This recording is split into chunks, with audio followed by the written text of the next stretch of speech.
Shri PV Sreenijan അങ്ങേക്ക് 7 minute സംസാരിക്കാവുന്നതാണ്. ബഹുമാനപ്പെട്ട chair കുറച്ച് സമയം കൂടുതൽ അനുവദിക്കണം. കാരണം ബഡ്ജറ്റ് ചർച്ചയിൽ നിന്ന് പിന്തിരിഞ്ഞു പോയ പ്രതിപക്ഷത്തിൻ്റെ സമയം കൂടി കുറച്ച് ഞങ്ങൾക്ക് വേണം. കാരണം അത്രത്തോളം നമുക്ക് ബഡ്ജറ്റുമായിട്ട് ബന്ധപ്പെട്ട് സംസാരിക്കാനുണ്ട്. ലിബറലായി സമയം കൊടുക്കുന്നുണ്ട്, അങ്ങ് സംസാരിച്ചോ. നമ്മുടെ ഒരു മലയാള സിനിമയുണ്ട് പ്രേമം. അതിലൊരു നായക കഥാപാത്രം പറയുന്ന ഒരു ഡയലോഗുണ്ട്, ജാവ സിമ്പിളാണ് ബട്ട് പവർഫുള്ളാണ്.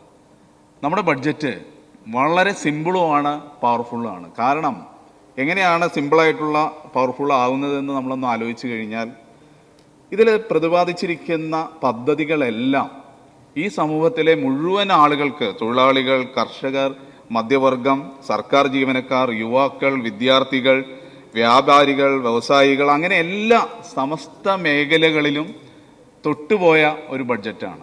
അതുകൊണ്ട് തന്നെയാണ് ഈ ബഡ്ജറ്റ് പ്രസംഗം കഴിഞ്ഞപ്പോൾ ബഹുമാനപ്പെട്ട ധനമന്ത്രിയെ കക്ഷി രാഷ്ട്രീയത്തിന് അതീതമായിട്ട് നമ്മളെല്ലാവരും പ്രശംസിച്ചത്.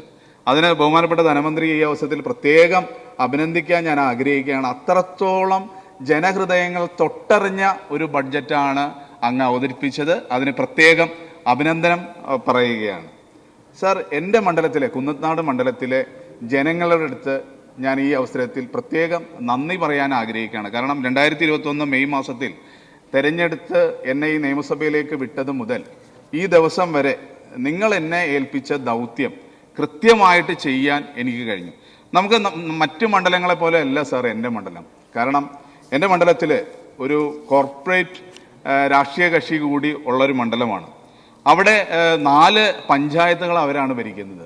ഒരു വികസന പ്രവർത്തനവും നടത്താൻ എന്നെ സമ്മതിക്കാതെ ശ്വാസം മുട്ടിക്കുന്ന ഒരു സമീപനം ഉണ്ടായിട്ട് പോലും ഏകദേശം 2000 കോടി രൂപയുടെ വികസന പ്രവർത്തനങ്ങൾ നടത്താൻ കഴിഞ്ഞു എന്നുള്ള ആത്മാഭിമാനത്തോടു കൂടിയാണ് സാർ ഞാൻ ഇവിടെ നിൽക്കുന്നത്. അതിൽ പ്രധാനപ്പെട്ട ഏകദേശം 1342 വീടുകൾ ലൈഫ് പദ്ധതി മുഖേന കൊടുക്കാൻ കഴിഞ്ഞു സാർ.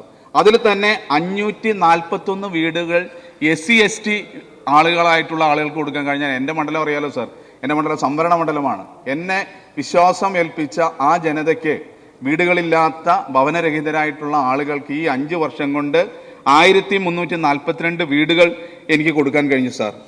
അതുമാത്രമല്ല സാർ, PWD, KRB വിവിധ പദ്ധതികൾ വഴി ഇപ്പോൾ PWD വർക്കുകൾ മാത്രം ഏകദേശം 300 വർക്കുകൾ 300 കോടി രൂപയുടെ റോഡുകൾ, പാലങ്ങൾ, കെട്ടിടങ്ങൾ അടക്കം ഏകദേശം 300 കോടി രൂപയുടെ പദ്ധതികൾ എനിക്ക് കൊടുക്കാൻ കഴിഞ്ഞു. KRB വഴി ഇപ്പോൾ നമുക്ക് പ്രധാനപ്പെട്ട ആലോ മൂന്നാർ റോഡിന്റെ പ്രധാന ഭാഗം കടന്നു പോകുന്ന വാഴക്കുളത്താണ്. സ്ഥലം ഏറ്റെടുപ്പിന് വേണ്ടി മാത്രം 652 കോടി രൂപയാണ് സാർ അനുവദിക്കാൻ കഴിഞ്ഞത്. അതുമാത്രമല്ല, തെരഞ്ഞെടുപ്പിൽ ഏറ്റവും പ്രധാനപ്പെട്ട ഒരു വാഗ്ദാനമായിരുന്നു ശാശ്വതമായിട്ടുള്ള കുടിവെള്ള ക്ഷാമം പരിഹരിക്കാൻ വേണ്ടിയിട്ട്.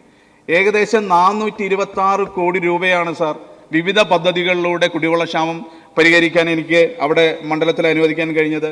മണ്ഡലത്തിലെ ഗ്രാമീണ റോഡുകൾ ഏകദേശം 8 കോടി രൂപ ഗ്രാമീണ റോഡുകൾക്ക് അനുവദിക്കാൻ കഴിഞ്ഞു സാർ.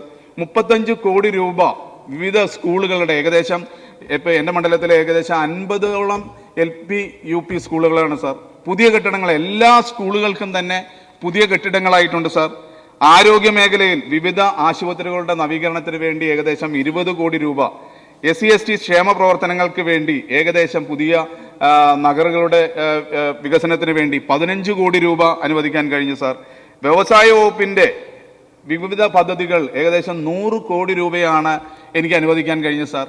മാത്രമല്ല, CSR ഫണ്ട് വഴി ഏകദേശം 125 കോടി രൂപയുടെ CSR ഫണ്ട് ഉപയോഗിച്ചുകൊണ്ട് മണ്ഡലത്തിലെ വിവിധ വികസന പ്രവർത്തനങ്ങൾ നടത്താൻ കഴിഞ്ഞു സാർ. നവകേരള സദസ്സിന് വേണ്ടി 7 കോടി രൂപ നമുക്ക് അനുവദിക്കാൻ കഴിഞ്ഞു സാർ. കായിക മേഖലയുടെ സമസ്ത വികസനത്തിന് വേണ്ടി ഏകദേശം 10 കോടി രൂപ വിവിധ ഗ്രൗണ്ടുകളുടെ നവീകരണത്തിന് വേണ്ടി അനുവദിക്കാൻ കഴിഞ്ഞു സാർ. റവന്യൂ വകുപ്പ് വഴി സ്മാർട്ട് വില്ലേജ് ഓഫീസുകൾ ഏകദേശം 5 കോടി രൂപ അനുവദിക്കാൻ കഴിഞ്ഞു സാർ. ടൂറിസം വികസനത്തിന് വേണ്ടി ഏകദേശം 15 കോടി രൂപയുടെ വികസന പ്രവർത്തനങ്ങൾ കഴിഞ്ഞ 5 വർഷം കൊണ്ട് നടപ്പിലാക്കാൻ കഴിഞ്ഞു സാർ. കൃഷി വകുപ്പ് വഴി കുന്നത്നാട് സ്മാർട്ട് കൃഷിഭവൻ ഉൾപ്പെടെ ഏകദേശം 50 കോടി രൂപയുടെ വികസന പ്രവർത്തനങ്ങൾ നടത്താൻ കഴിഞ്ഞു സാർ. വൈദ്യുതി വകുപ്പിന്റെ വിവിധ പദ്ധതികളിലൂടെ 100 കോടി രൂപയുടെ വികസന പ്രവർത്തനങ്ങളാണ് നടത്താൻ കഴിഞ്ഞത് സാർ.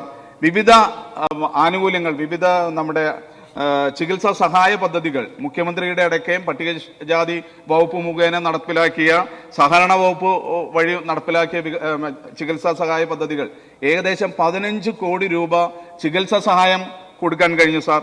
സിവിൽ സപ്ലൈസ് വകുപ്പ് വഴി മണ്ഡലത്തിൽ 18 കെ സ്റ്റോറുകൾ അനുവദിക്കാൻ കഴിഞ്ഞിട്ടുണ്ട് സാർ.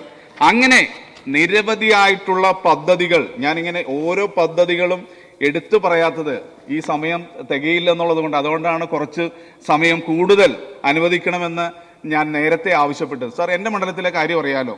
ഇപ്പോൾ ഒരു മുതലാളി, കിഴക്കമ്പലത്തുള്ളൊരു മുതലാളി, അദ്ദേഹം ഒരു രാഷ്ട്രീയ കക്ഷി തുടങ്ങുന്നു. ആ രാഷ്ട്രീയ കക്ഷി ആ മണ്ഡലത്തിലെ ജനങ്ങൾക്ക് ചില സൗജന്യങ്ങളൊക്കെ പ്രഖ്യാപിച്ചു. ഞാൻ നിയമസഭാ തെരഞ്ഞെടുപ്പിൽ മത്സരിക്കുമ്പോൾ തന്നെ കൃത്യമായിട്ട് പറഞ്ഞിരുന്നു, ഇദ്ദേഹത്തിന്റെ ഈ പോക്ക് സംഘപരിവാറിൽ എന്നെങ്കിലും എത്തിച്ചേരുമെന്ന് അന്ന് കൃത്യമായിട്ട് പറഞ്ഞ ഒരാളാണ് ഞാൻ. ആദ്യഘട്ടത്തിൽ ഇതൊന്നും ആരും വിശ്വസിച്ചിരുന്നില്ല സാർ. പക്ഷെ കഴിഞ്ഞ ദിവസം അദ്ദേഹം പ്രഖ്യാപിക്കുകയുണ്ടായി, ഞങ്ങൾ സംഘപരിവാർ ഇതിലേക്ക് ഞങ്ങൾ ചേരുകയാണ്. പറഞ്ഞ കാര്യം എന്താ? വികസന പ്രവർത്തനങ്ങൾ.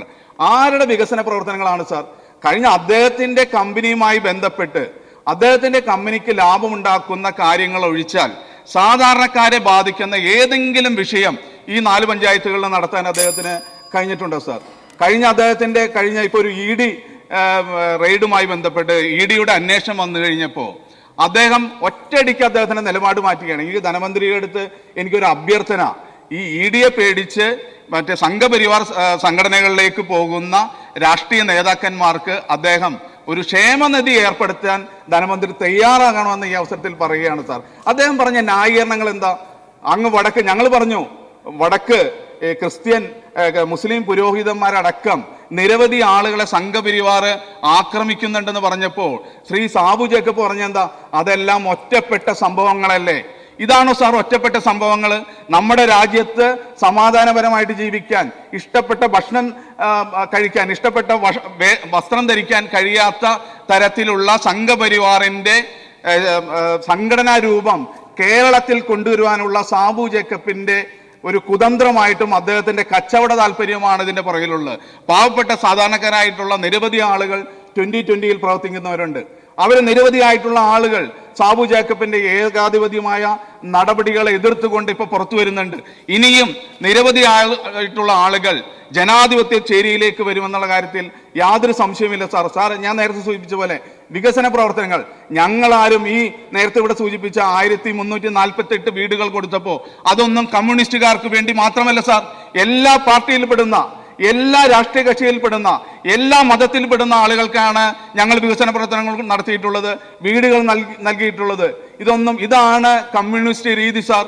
കഴിഞ്ഞ കാലങ്ങളിൽ, കഴിഞ്ഞ 5 വർഷവും 10 വർഷവും എടുത്തു കഴിഞ്ഞാൽ കേരളത്തിലെ വികസന പ്രവർത്തനങ്ങൾ നോക്കിക്കഴിഞ്ഞാൽ എല്ലാ മേഖലയിലും തൊട്ടുപോകുന്ന, സമസ്ത മേഖലയിലും തൊട്ടുപോകുന്ന ഒരു വികസന പ്രവർത്തനം നടത്തുവാൻ ഞങ്ങൾക്ക് കഴിഞ്ഞിട്ടുണ്ട്. ഒരു കാര്യം കൂടി ഒന്ന് പറഞ്ഞ് ഞാൻ ഈ പ്രസംഗം അവസാനിപ്പിക്കുകയാണ് സാർ. ബഹുമാനപ്പെട്ട ധനമന്ത്രി 2023-24 ബഡ്ജറ്റിൽ കോലഞ്ചേരി ബൈപ്പാസിന്, കേരളത്തിലെ ഏറ്റവും പഴയ നഗരങ്ങളിലൊന്നാണ് കോലഞ്ചേരി ബൈപ്പാസ്, അന്ന് ടോക്കൺ അഡ്വാൻസ് ആയിട്ട് 35 കോടി രൂപ അതിന് അനുവദിച്ചിരുന്നു.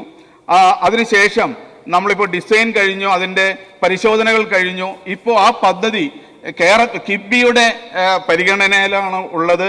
അത് ബഹുമാനപ്പെട്ട ധനമന്ത്രി ഇടപെട്ട് അതിന് വേണ്ട ആവശ്യമായ ആ പദ്ധതി പൂർത്തീകരിക്കുന്നതിന് ആവശ്യമായ നടപടികൾ എടുക്കണമെന്ന് ഒരിക്കൽ കൂടി ആവശ്യപ്പെട്ടുകൊണ്ട് ധനമന്ത്രി അവതരിപ്പിച്ച ഈ ബഡ്ജറ്റിനെ ഞാൻ സ്വാഗതം ചെയ്യുകയാണ് സാർ. നന്ദി, നമസ്കാരം. Thank you sir.